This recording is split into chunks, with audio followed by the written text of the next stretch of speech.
की जो इंडिया का अलायंस हुआ है, हाँ, तो वो अच्छा करने की उम्मीद है।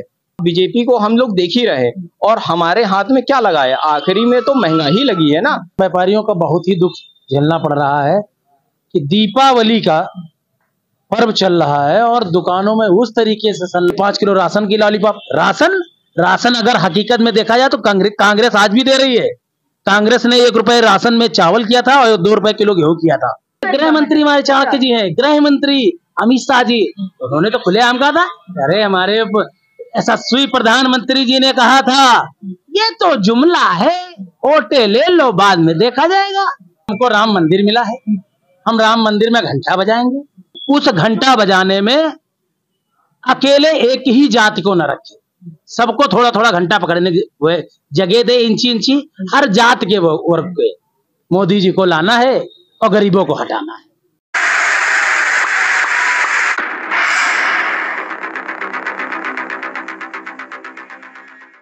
2024 में लोकसभा इलेक्शन होना है। लगातार सभी राजनीतिक पार्टियां अपना खेल तलाश रही हैं और हम भी लगातार जनता के बीच में जा रहे हैं और 2024 का पूरा रुझान जानने की कोशिश कर रहे हैं। आखिर 2024 में किसकी सरकार बनेगी। आज हम गौरी बाजार में हैं, यहाँ पर पहले भी चर्चा कर चुके हैं तमाम व्यापारियों के साथ। अब यहाँ पर पहुंचे हमारे साथ बात करने के लिए तमाम व्यापारी। आखिर व्यापार में कितना असर पड़ा है और व्यापारी का क्या रुझान होने वाला है, इन सब चर्चाओं को लेकर तमाम चर्चाएं कर चुके हैं। हमारे साथ बात करने के लिए तमाम यहाँ पर लोग हैं, इनसे बात करते हैं कि 2024 चुनावों को लेकर क्या चल रहा है। 2024 चुनाव होने वाला है, व्यापारियों की बात करें क्या है इस बार, व्यापारियों क्या सोचता है और महंगाई पे कितना। देखिए, अभी तो जैसे आप लोकसभा का चुनाव 2024 की बात कर रहे हैं, तो वो आपका अगले साल मोटा मोटी जून या जुलाई के आसपास होगा। तो अभी से 6 से 8 महीने का समय बाकी है। तो जिस हिसाब से जो बीजेपी की जो सरकार हमारी केंद्र में है, तो उसने जो पिछले 9 वर्ष में जो अपना कार्यभार संभाला है, उससे थोड़ा सा दिक्कत ये व्यापारियों में आया है कि ज्यादातर रोष ये है कि उन्होंने महंगाई ही बढ़ाई है। जैसे कि मैं जो हूँ यहाँ पर गौरी बाजार में, शैलेंद्र कुमार वर्मा, मेरी दुकान है, महालक्ष्मी जनरल स्टोर किराना स्टोर है।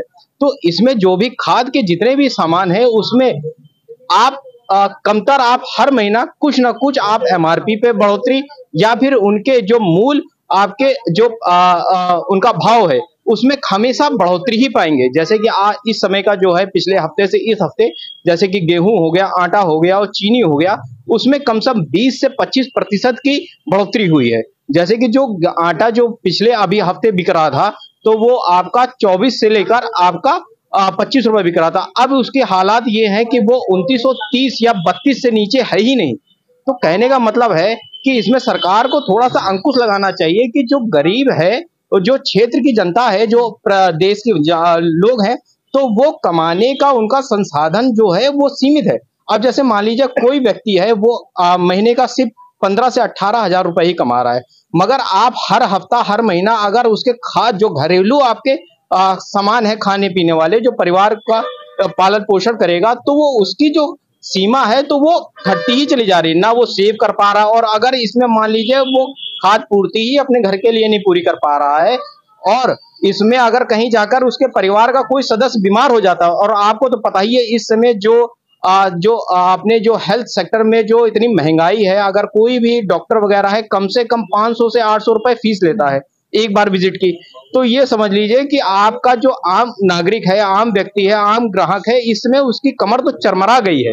तो कहने का मतलब ये है कि आपको और ये जो आप जो इस मीडियम से, इस माध्यम से मैं सरकार से यही अनुरोध करना चाहूंगा कि कृपया करके ये जो आपकी जो इतनी महंगाई है, इस पे कृपा करके अंकुश लगाया जाए। अच्छा, एक चीज जानने की कोशिश करेंगे, जिस प्रकार से ऑनलाइन पेमेंट और ऑनलाइन सामान लोग मंगा लेते हैं, इससे व्यापार भी कितना असर पड़ा है? देखिए, व्यापार से क्या है कि जो ऑनलाइन जो आपकी बिक्री हो रही है और जो खरीद हो रही है, वो इस वजह से हो रही है क्योंकि उनके पास संसाधन ज्यादा है, उनके पास मार्केटिंग की टेक्निक ज्यादा है। अब जैसे मान लीजिए कि ये आम यहाँ पे जो आपके व्यापारी हैं, वो सिर्फ सामान लाते हैं, एक आइटम लेके आए, वो सामान मान लीजिए 10 रुपए का लेके आए, उनमें उन्होंने आपका 10% की वृद्धि करी और मान लीजिए 10 से 12 रुपए आपका वो सामान बेचा गया, तो उसमें 2 या 3 रुपए उन्होंने कमाए। मगर यही चीज आप वही मार्केटिंग में आप देखेंगे, ऑनलाइन देखेंगे, तो उनकी स्ट्रेटजी क्या रहती है, जो 10 का आइटम है वो आप जो यहाँ पर आप लोकल मार्केट में 12 रुपए में पा सकते हैं, वो 20 रुपए में बेचेंगे, मगर वो उसके साथ साथ उसमें वो फ्री प्रोडक्ट ऐड करके बेचते हैं।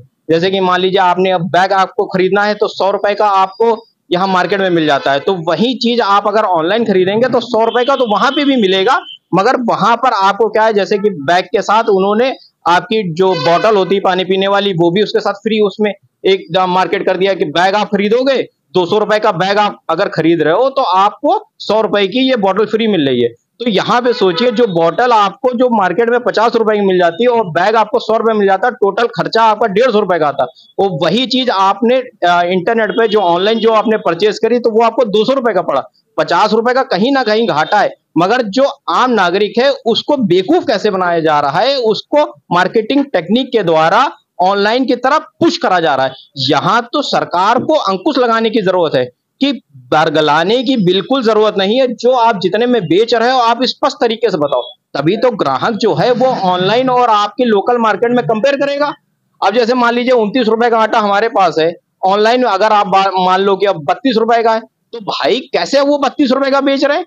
32 रुपए का अगर बेच रहे हैं तो वो ज्यादा ही कमा रहे हैं, तो ग्राहक को यहाँ पे लोकल आके खरीदना चाहिए, मगर वो ऑनलाइन की तरफ इसलिए जाता है क्योंकि वो घर बैठे वो पहुंचा रहे हैं 32 रुपए में। तो यहाँ पे थोड़ा सा सरकार को ये थोड़ा सा ध्यान देना चाहिए कि ऑनलाइन की जो मार्केटिंग और जो स्ट्रेटजी जो टेक्निक है उस पर थोड़ा सा अंकुश लगाए।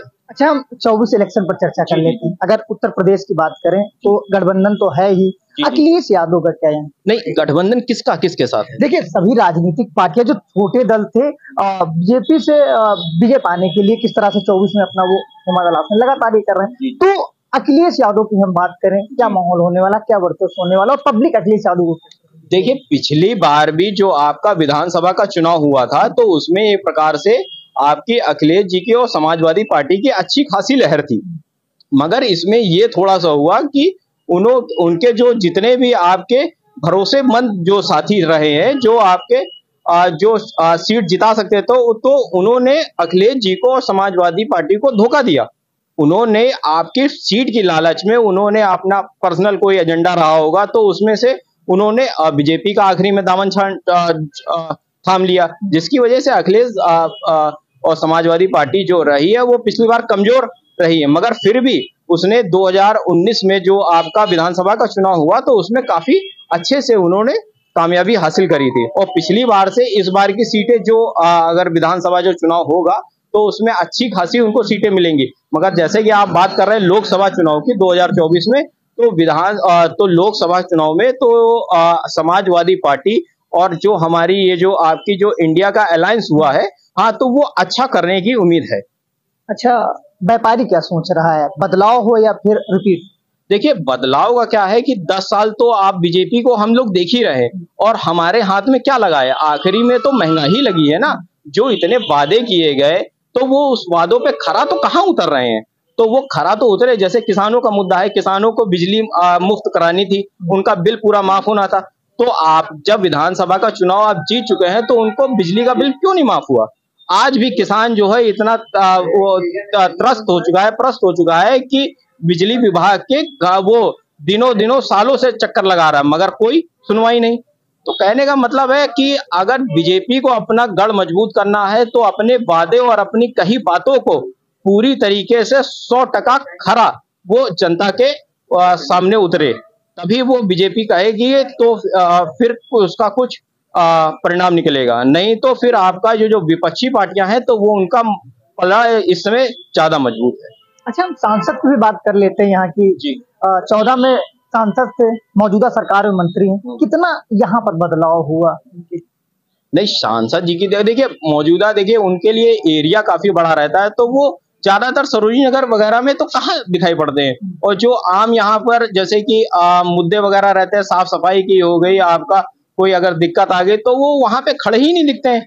तो वो तो कहने का मतलब है अगर वो राष्ट्रीय मंत्री हैं तो फिर वो तो केंद्र में ही ज्यादा फोकस देते हैं। तो अभी देखिए कि उनके यहाँ जैसे कि उनके परिवार में ही आपका किसी का मर्डर हो गया था, तो उसमें भी उन्होंने टीका टिप्पणी बाद में नहीं करी। तो इन सब चीजों से थोड़ा सा जनता में रोष तो है ही है, अब इस पे ध्यान देने की बहुत ज्यादा जरूरत है।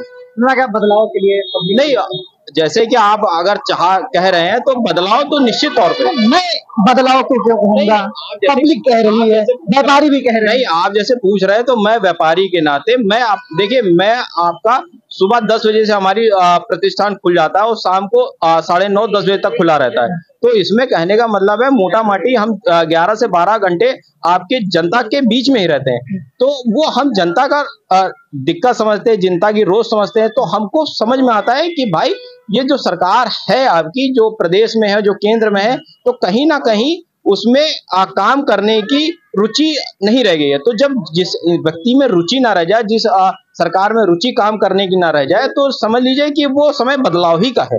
बिल्कुल, हम व्यापारियों से लगातार चर्चा कर रहे थे। अब इनसे बात करते हैं कि आखिर 2024 इलेक्शन को लेकर क्या चला। जब व्यापारियों की बात करें, व्यापारियों को क्या 24 इलेक्शन। देखिए, मैं गौरी व्यापार मंडल का अध्यक्ष हूँ और वर्तमान व्यापारी नेता होने के नाते हम व्यापारियों का बहुत ही दुख झेलना पड़ रहा है कि दीपावली का पर्व चल रहा है और दुकानों में उस तरीके से सन्नाटा, जैसे कि कुछ कहते हैं गरु दिन और वो मतलब अदर तरीके से दिन जो माने जाते हैं।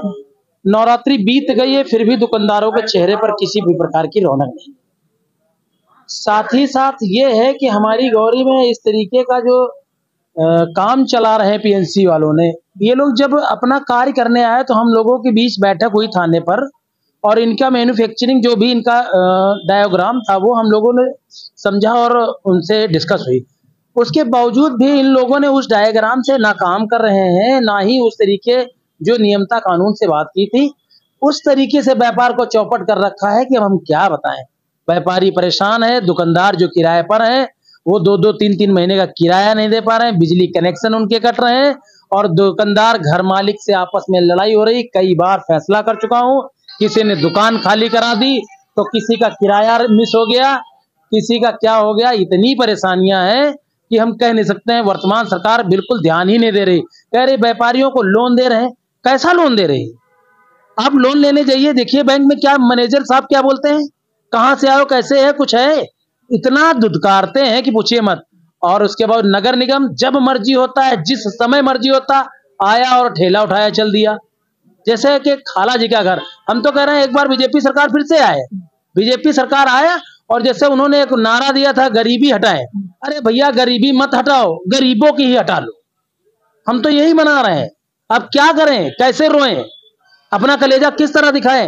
एक एक व्यापारी बेचारा घर नहीं चला पा रहा है। हम व्यापारियों के नेता होने के नाते हम व्यापारी ही बात करेंगे। जनता के अंदर जो आक्रोश है वो तो हाई है, वो पोजीशन है कि अब हम क्या कहें। एक 5 किलो का राशन का लॉलीपॉप देके कितना बढ़ाओगे गैस का सिलेंडर, कितनी बढ़ाओगे बिजली का बिल? वर्तमान सरकार ने कहा था, वर्तमान सरकार पिछली बार भी थी और फिर है इसमें, उन्होंने कहा था मैं जैसे ही बनूंगा और हाफ बिजली करूंगा। कांग्रेस ने मुद्दा दिया था मैं फ्री करूंगा, सपा ने कहा था हम फ्री करेंगे और बीजेपी ने कहा था हम हाफ करेंगे। हाफ तो छोड़ो भैया, हाफ के 2 गुना बढ़ा दियो। जब वो कहते हैं रीडिंग लेने आते थे, एक घर का नॉर्मली बिल आता था 500 से 700 रुपए बीच, आज उसी घर का बिल आ रहा 1600 से 1700 रुपए। भाई साहब कहां से पैसा जा रहा, किस जगह जा रहा है? आप करो गरीबी हटा रहे हैं, किसको क्या दे रहे हो, किसका भला हो रहा? केवल एक जनधन खाता वाला दिखा दिया और ये 5 किलो राशन की लॉलीपॉप। राशन अगर हकीकत में देखा जाए तो कांग्रेस आज भी दे रही है। कांग्रेस ने 1 रुपए राशन में चावल किया था और 2 रुपए किलो गेहूं किया था। आप कितने रुपए का राशन लाते थे? आपके घर में 5 से 7 सदस्य होते थे, मुश्किल से 40 से 50 रुपए का राशन लाते थे। 40 से 50 रुपए को फ्री करके और 500 रुपए सिलेंडर में अकेले लूट रहे हो। आप 1000 रुपए बिजली का बिल में लूट रहे हो। पेट्रोल की तो क्या कहना, वाह भाई, पेट्रोल तो हम तो फ्री पाते हैं भैया। हम जिस वहां पहुंच जाते हैं पेट्रोल टंकी पे और मोदी जी का नाम लेते हैं, हम मोदी वाले हैं भैया, हम तो मोदी वाले हैं, हमको फ्री देता है भैया। किसी को देता हो ना दे, तो मुझको फ्री देता है। मैं फ्री डीजल भराता हूँ, टंकी मेरी बहने लगती है, उसी से हाथ धुल लेता हूँ पेट्रोल से, और ज्यादा आता तो गौमूत्र पी लेता हूँ, प्यास व्यास लगती है। अब इससे ज्यादा हम क्या कहें, ज्यादा उससे ज्यादा खुजली होने लगती तो गोबर में डुबकी लगा देता हूँ। गजब से आती खुशबू, जैसे परफ्यूम फेल है मेरे लिए। अब इसके आगे मैं क्या कहूँ भैया, आप तो पत्रकार बंधु हैं, आपको भी जब जाएंगे हो सकेगा ये वीडियो आपके काटने के लिए लाखों रुपए दे दिया जाए, ये वीडियो ना दिखाया जाए। वीडियो नहीं कटेगा। अरे भैया ये मत कहो, वीडियो नहीं कटेगा। कब बिक जाओ पता नहीं। अब हमको तो बड़ी गुस्सा आती है, मारने का भी मन होता है, मगर क्या करें, हाथ उठा देंगे तो भी रिपोर्ट कराओगे। हमारे बच्चे बेचारे जेल में, हम तो जेल में होंगे, बच्चे बेचारे सड़क के किनारे कैसे कटोरा लेके मांगेंगे। इसलिए हम हाथ नहीं उठाएंगे भैया, डरते हैं और कहेंगे जरूर, कहने के लिए स्वतंत्र है। जो हमारे महात्मा गांधी जी ने मुझे आजादी दी, सुभाष चंद्र ने आजादी दिलवाई और भगत सिंह ने आजादी दिलवाई, सरदार वल्लभ भाई पटेल जी ने आजादी दिलवाई, उसके लिए हम सराहनीय है। हमारे पूर्वज जो थे, हम 2014 में आजाद नहीं हुए हैं, हम 1947 में आजाद हुए थे। ये जो अंधभक्त कहते हैं, हम तो 2014 में सब मिलने लगा। 2014 के बाद अब क्या बताएं, चड्डी फटने लगी है, पहन नहीं पा रहे हैं लोग, बातें इतनी मार रहे हैं पूछो मत। इसलिए ज्यादा नहीं कहना चाह रहा हूं, हम व्यापारियों के हित में बात करेंगे। हमारे व्यापारियों को रुलाइए मत सरकार वर्तमान, और व्यापारियों के अंदर आके पीड़ा देखिए, उनका किराया नहीं निकल रहा, उनका बिजली का बिल नहीं निकल रहा, बच्चे फीस नहीं दे पा रहे हैं। हम तो चाहता हूं उनकी दुख सुख और उनके कर्मचारियों के वो झगड़े हैं कि भैया 700 रुपए में रखी ना है या 7,000 में रखी ना, तो आज 5,000 भी नहीं दे रहे हैं मुझको, तो मुझे कहना पड़ता है बेटा बहुत ही नुकसान हो रहा, आप 4,000 में काम कर लो, काहे भैया घर में बैठोगे। उनके माँ बाप को बुला के डिस्कस करके उनको 4,000 में, जहाँ 7,000 सैलरी थी, वो बेचारे 4,000 में कर रहे हैं। क्या करें, भूखों मरे, केवल 5 किलो राशन खा लेंगे। भैया तेल कहां से आएगा, जो इसमें मात्र 2 रुपए लीटर बिक रहा है, 2 रुपए लीटर कड़वा तेल है, जिसको लेना हमारे पास आ जाओ, गौरी में हर व्यापारी दे देगा। जीरो सब हटे हैं, जीरो तो जीरो। ये सरकार जैसा जुमला ही आप बता रहे हैं क्या? अरे भैया जुमला का है, हमारे जो है चाणक्य मंत्री, चाणक्य जी को जानते हो नहीं? चाणक्य जी को जानते हैं, किसे निशाना कर रहे हैं? मंत्री है, गृह मंत्री हमारे चाणक्य जी हैं, गृह मंत्री अमित शाह जी, उन्होंने तो खुलेआम कहा था, अरे हमारे यशस्वी प्रधानमंत्री जी ने कहा था ये तो जुमला है, ओटे ले लो बाद में देखा जाएगा। जब हमारे चाणक्य जी ने कह दिया तो अंधे भक्तों को कहने की जरूरत नहीं है, अंधे भक्तों को कहने की जरूरत नहीं। अब भैया हम तो मोदी वाले हैं, हम तो इस बार भी वोट देंगे और गरीबी नहीं गरीबों को हटाएंगे। हमारा एक चीज और जानने की कोशिश करेंगे, जिस प्रकार से 2014 में भारतीय जनता पार्टी जो है महंगाई के मुद्दे के साथ आई थी, 24 में चुनाव होने वाला है, कितनी महंगाई घटी, कितनी बढ़ी? महंगाई ना पूछो भैया, हमको हमको राम मंदिर मिला है, हम राम मंदिर में घंटा बजाएंगे, घंटा बजा के अपने बच्चों को भी सिखाएंगे। खाली इतना निवेदन है सरकार से कि उस घंटा बजाने में अकेले एक ही जाति को न रखे, सबको थोड़ा थोड़ा घंटा पकड़ने की जगह दे, इंची इंची हर जात के वर्ग के थोड़ा थोड़ा दे दे, क्योंकि वो जो सीढ़ी बनाए हैं और जो मंदिर की रंगाई किए हैं, जो मंदिर का चुनरी बनवाए हैं, वो हर जात के ने किया है, अकेले विशेष जात ने जो आज मंदिरों पे कब्जा कर रखा है। अच्छा, किस विशेष जात का आप जिक्र कर रहे हैं? अरे उसमें हमें क्या नहीं हुआ, आपको देवरिया कांड याद नहीं क्या? आपके वर्तमान प्रधानमंत्री जी, मुख्यमंत्री जी कहाँ गए थे? हमसे पूछना चाह रहे हो पत्रकार महोदय, आप तो इतना टहलते हो, हम तो एक छोटी सी गौरी में रहते हैं, आप तो छोटी नहीं बहुत बड़ी। अरे नहीं, गौरी छोटी सी है हमारी, मुश्किल से 400 कुछ दुकानदारों के छोटा सा छोटा हूँ, बहुत छोटे से नेता हैं हम। और देखिए देवरिया में एक नेता जो वर्तमान पूरा दल बल ताकत प्रशासन शासन के साथ में एक घर जाता है, दूसरा कोई एक नेता है सुनने में आता, उसका शायद वो श्रद्धेय नेताजी के लड़के हैं, उनका नाम नहीं याद है, अखिलेश शायद कहते हैं, वो सब जगह जाते हैं, हमको पता ही नहीं चलता है कि वो कैसे नेता है कि वो सब जगह जाते हैं। और हमारे आदरणीय योगी जी एक घर जाते हैं, बस उसी में सब हो जाता है, लीपा और पोती। अब आप सोचिए पत्रकार महोदय, क्या ये सही है? किसके घर का पहले मरा, किसके घर के बाद में मरे, उसके बावजूद ठीक है मरे हैं दोनों घर के, हमारा कर्तव्य बनता है हम उनके घर में भी जाएं, एक चिता पे एक डंडी अगली जो भी दे सके और दूसरे घर भी जाएं, हमारा उद्देश्य तो ये बनता है। हमारी तो दिल की सराहना ये बनती, नुकसान दोनों घरों का हुआ है, ऐसा नहीं होना चाहिए था। अगर हुआ है तो वर्तमान सरकार की वजह से हुआ, प्रशासन की वजह से हुआ।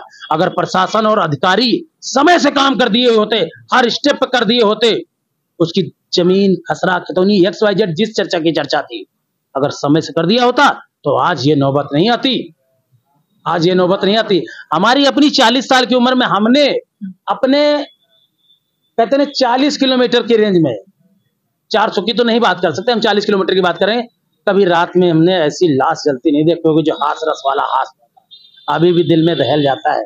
मगर ठीक है, अंधी बहरी सरकार और हमारे अंधे बहरे भक्त लोग, उनकी जय जय। मोदी जी को लाना है और गरीबों को हटाना है, हमारा यही एक देश है, एक नारा है, जय हिंद, जय भारत, जय व्यापारी एकता जिंदाबाद।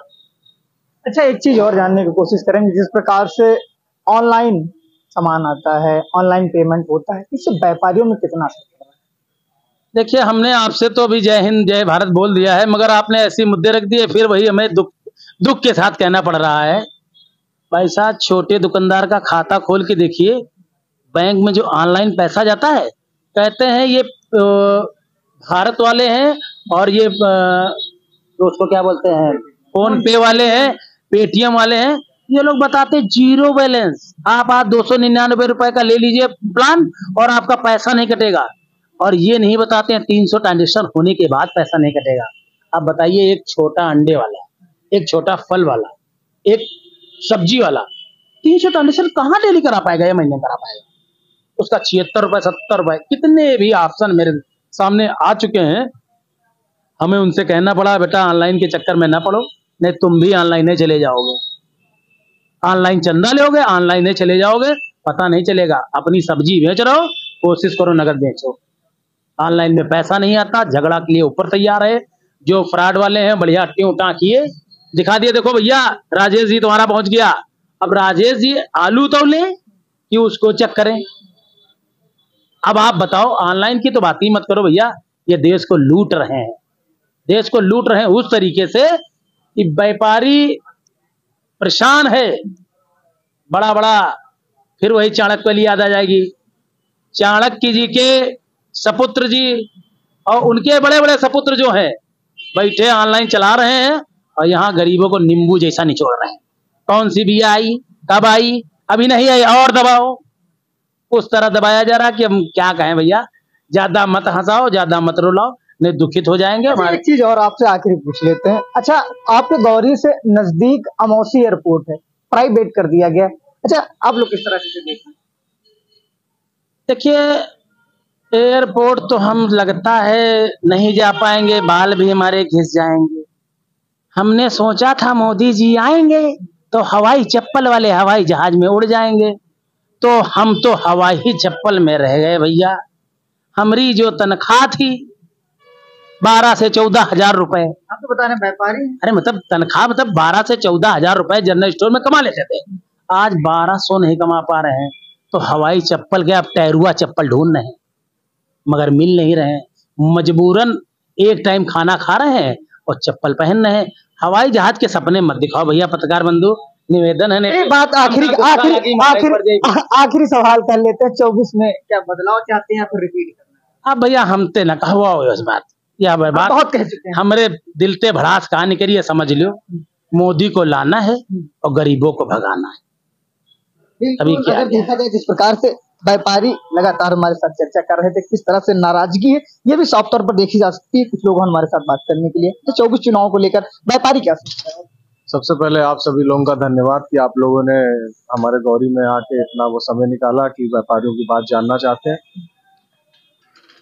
तो मेरा नाम विशाल यादव है, मेरी प्रतिष्ठान का नाम है आदर्श ट्रेडर्स। मैं एक व्यापारी नेता और व्यापारी हूँ। अब देखिए, ऑनलाइन के कॉन्सेप्ट को पहले समझना बहुत जरूरी है। जब ये कॉन्सेप्ट जब विदेशों से शुरू हुआ था, तो वहां पे आप इसको चेक करिएगा, ये इसलिए रखा गया था कि विकलांग लोग जो हैं या जो डिसेबल्ड लोग हैं, उन लोग के लिए ये सुविधा लाई गई थी। और ये उन्हीं लोगों के लिए रखा गया था जो लोग घर से नहीं जा सकते हैं किसी कारणवश। पर उसको धीरे धीरे उन लोगों ने भी इसको प्रैक्टिस में ले लिया, दूसरे कॉन्सेप्ट में कि हम इसी के सहारे रह जाएंगे। अब वहां का कॉन्सेप्ट दूसरा, हर एक फॉर्मूला हर एक जगह काम नहीं करता। अब भारत पे आ जाते हैं। भारत की जनसंख्या सबसे ज्यादा है और युवा सबसे ज्यादा है। भारत में ऑनलाइन सिस्टम को लाने से, और भारत में करीबन 70% व्यापारी है जो भारत के वो कर में योगदान देता है। ये सब बातें सरकार जानती है। 1947 के बाद से आज तक कभी भी भारत में व्यापारियों का सर्वे नहीं हुआ। यहाँ तक कि कुत्तों का हो गया, जात में हो गया, समाज के सर्वे हो गए, मतलब एक जानवर तक का सर्वे हो गया। हमारी औकात एक कुत्ते के बराबर भी मैं नहीं। तो व्यापारियों का सर्वे करने के लिए आया हूँ। आप सिर्फ व्यापारियों की राय जानने आए। सर्वे में तो हम सब कुछ पूछ रहे हैं, कितना महंगाई का असर, सर्वे सब का कुछ मतलब पूछ रहे हैं। समझिए जनगणना होती है। जनगणना कुत्तों तक की हो गई, गायों तक हो गया, लेकिन व्यापारी की आजादी के बाद से आज तक नहीं हुआ। ऐसे मुल्क में ऐसा नहीं होना चाहिए। अच्छा, व्यापारी एक ऐसी कौम है जो शांत रहती है, क्योंकि वो व्यापार करती है। सभी जात, सभी धर्म, सभी लोगों से उसके संबंध है, उसको बना के रखना, व्यापार करना। और व्यापार वो लोग कर सकते हैं जो किसी के दबाव में काम नहीं कर सकते। बात समझे? अगर मैं व्यापार कर रहा हूं तो इसका मतलब मैं किसी के प्रेशर में काम नहीं कर सकता। आप नौकरी कर रहे हैं, इसका मतलब आप प्रेशर में काम कर सकते हैं। मैं अपने रास्ते खुद बनाता हूं, आप किसी के रास्ते पे चलते हैं। अब हम आ जाते हैं कि इस समय क्या इम्पैक्ट है व्यापारी को इतना अधिकार ही नहीं है कि वो अपनी पॉलिसी सरकार से बनवाए। आप यही चीज विदेशों में देखेंगे कि व्यापार मंडल और व्यापारी वहां पे अपनी पॉलिसी बनवाते हैं। जीएसटी पे आ जाइए, बहुत बड़ा उदाहरण दे देते हैं। जीएसटी में करीबन 90 से ऊपर संशोधन हो गए। हमको तो समझ में नहीं आता कि इतने संशोधन क्यों हो गए। तो लोग बताते हैं कि ये चीज उस समय की रिक्वायरमेंट थी। हमने कहा भाई एक चीज को एक ही बार फॉलो अप होना चाहिए, अब इतनी बार संशोधन। और एक तरफ प्रधानमंत्री जी कहते हैं कि चाहे वो छोटा व्यापारी हो चाहे बड़ा हो, सब हमारे व्यापारी हैं। दूसरी तरफ जीएसटी काउंसिल कहती है जो जीएसटी लिया है सिर्फ वो व्यापारी है। ये लोग इनके डिपार्टमेंट खुद क्लियर नहीं है कि ये व्यापारी मानते भी है कि नहीं मानते हैं, सिर्फ जीएसटी वालों को मानते हैं। अब मार्केट के ऊपर आ जाते हैं। हमारा कहने का मतलब है जो गस्टेड हॉलीडे होते हैं, आपको भी पता है 15 अगस्त, 26 जनवरी, 2 अक्टूबर, उस दिन अगर व्यापारी दुकान खोलता है तो चालान है, और उसी दिन ऑनलाइन सेल चलती है। अब ये मानक तो सबके बराबर होने चाहिए ना। संविधान बना है, आपके लिए भी वही है, मेरे लिए भी वही है। कोई सजा है तो वो आपके लिए भी वही है, लेकिन ऐसा क्यों है? आज तक इसका सवाल इन चीजों पे किसी ने नहीं उठाया। और ऐसा नहीं कि लोगों की नजरों में, आप भी ऑनलाइन सेल देखते होगे 15 अगस्त, 26 जनवरी की, वो 24 घंटा व्यापार करते हैं, हम 12 घंटा करते हैं। हम लोगों को रोजगार भी देते हैं, वो रोजगार हटाते हैं। तो मेरे हिसाब से जो इस समय का माहौल सरकार के देखते हुए चल रहा है कि अगर ऐसे ही चलता रहा तो आने वाले समय में व्यापार ही खत्म हो जाएगा मार्केट से। जैसे ओला उबर आया तो उसके आने से जितने स्टैंड है वो सब खत्म होने लगे। पहले रिचार्ज दुकानों में होता था, मोबाइल से होने लगा। तो एक टाइम ऐसा आएगा व्यापारी खत्म हो जाएगा।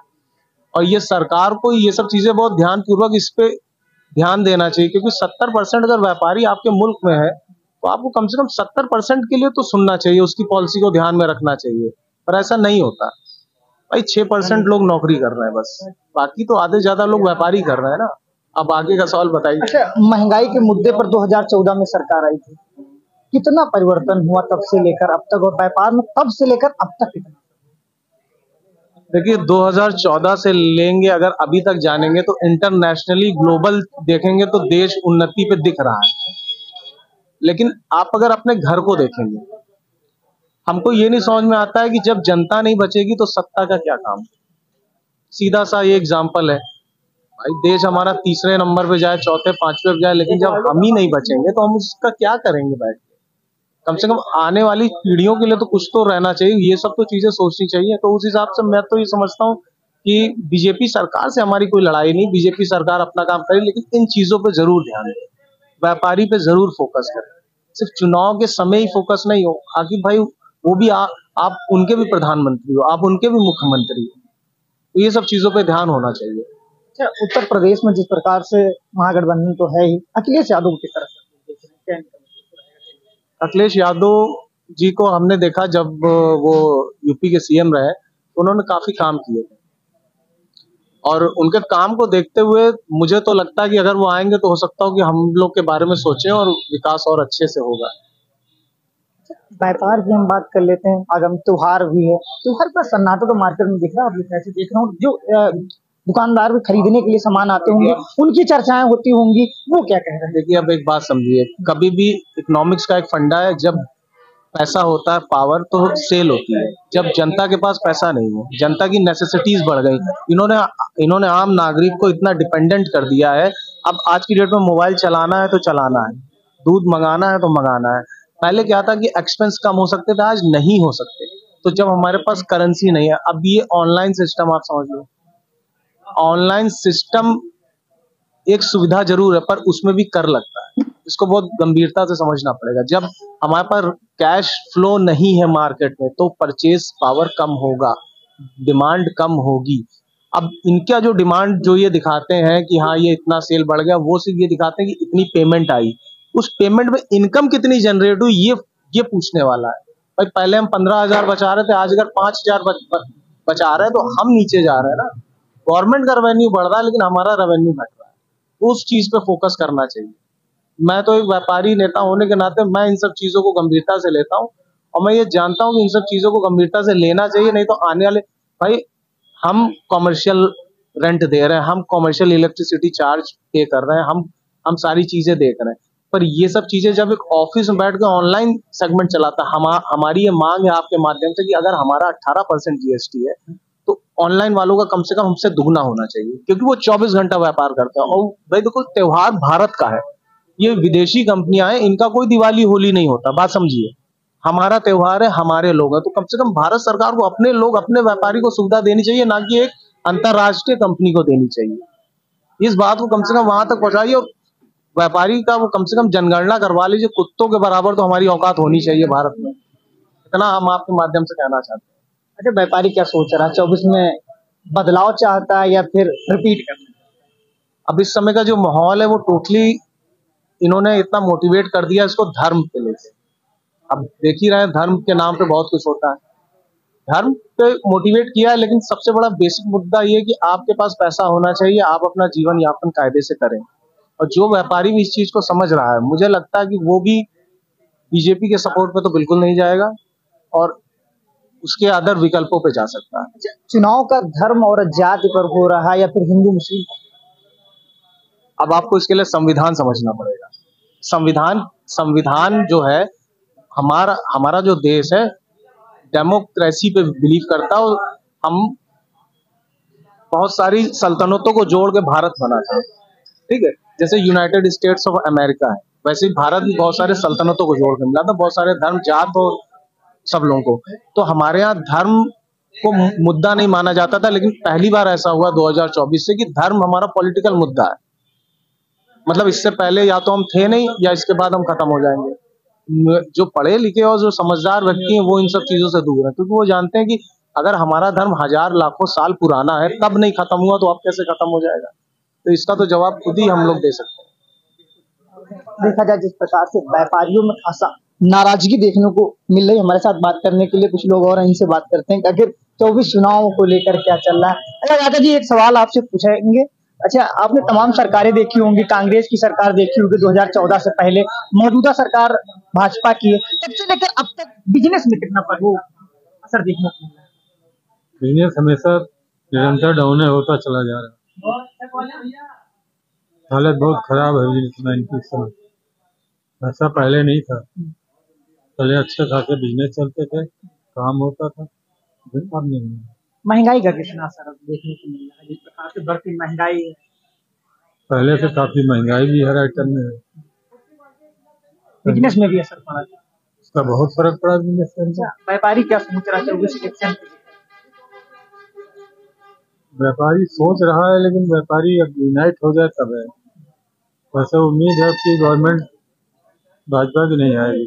मतलब व्यापारी बदलाव चाह रहे हैं, बिल्कुल, लेकिन बोल नहीं रहा कुछ। व्यापारी बोल नहीं रहा।